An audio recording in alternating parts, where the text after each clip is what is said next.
Hello everyone, welcome back to my channel. My name is Wendy. I'm a registered dietitian and an exercise physiologist. Today's topic is going to be centered around weight loss. It can be so frustrating. Like, why is it so challenging? Well, it's challenging for several reasons. In this video, I'm going to talk about 7 reasons why weight loss can be challenging.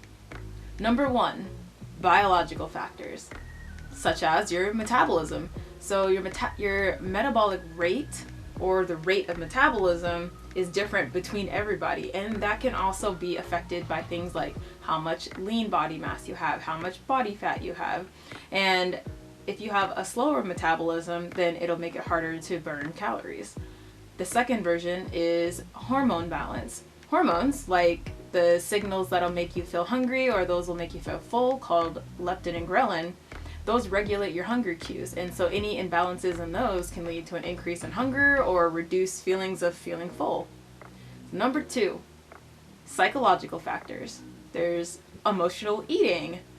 Many people can eat in response to stress, like boredom or sadness and other things other than hunger. I think we've all sat there, right? Oh man, I'm hungry.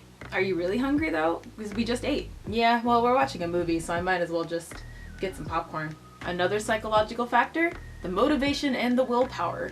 You're talking about sustaining motivation and the willpower over a long period of time, which can be pretty difficult, and especially when you're facing like setbacks such as personal events or even plateaus. Number 3, behavioral factors, your habits and your routines.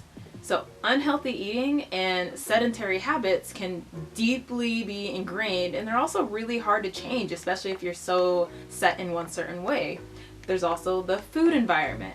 So there's easy access to high calorie, like low nutrient dense foods, and they can lead to overeating. Like busy lifestyles, what does your work life look like, your work-life balance, or how much time do you have at home to prepare certain meals? And there's also goal setting. So weight loss tends to be first described as almost like an end goal.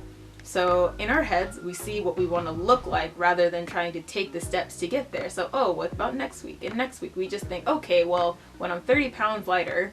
So for example, using a body image goals are really difficult. We tend to compare ourselves to other people. But realistically, you see yourself every day, and so it's hard to see those changes in day to day, and then we get frustrated, and then we can give up because we don't see the changes, in the day to day. Number 4, social and environmental factors. There's the social pressure, there's social events, there's gatherings, there's weddings, there's birthday parties, there's anniversaries, and a lot of our culture is centered around food, which can make it challenging if you want to stick to a weight loss plan, because food and drinks are the epitome of how we celebrate or how we get together. There's also the support systems, a lack of support from friends, your family, or even just a community. So it can make your weight loss effort feel isolating and harder to maintain. Number 5, genetics. Genetic predisposition can play a significant role in an individual's likelihood to gain or lose weight. So that's just a fancy way of saying your parents, and your parents, and how fat and lean body mass can be distributed throughout your body to impose how it could affect your weight loss. Number 6, the lack of sleep. This tends to be underrated, I've noticed. Poor sleep can really disrupt hormones. They also regulate your hunger and your appetite, and it can also increase your food intake if it's not properly regulated. So, which leads to weight gain. Therefore, sleep plays a really important role in weight loss. And lastly, number 7 is physical activity. So finding time and the energy to exercise regularly or just doing any form of physical activity can be significant. And if you are unable to do that level of physical activity, then it's seen almost as a barrier, and especially for those who have like a busy schedule or even have physical limitations. So understanding these factors can help individuals address the specific challenges they face and develop more effective and sustainable weight loss strategies. So what do? Well, just pick one. So pick one of the controllable factors. So obviously we can't change anything like our genetics, but we could start by maybe just focusing on getting better sleep. Oh, I have kids all the time.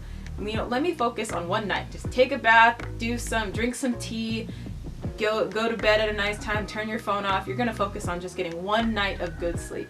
Or maybe it's reducing stress. Oh, my work-life balance needs to change or be a little bit more balanced, so you can work on how you can reduce that. Or making even just a realistic goal, so don't use your body image, maybe using like, oh, maybe 1 pound or 2 pounds. Or cooking at home versus eating out.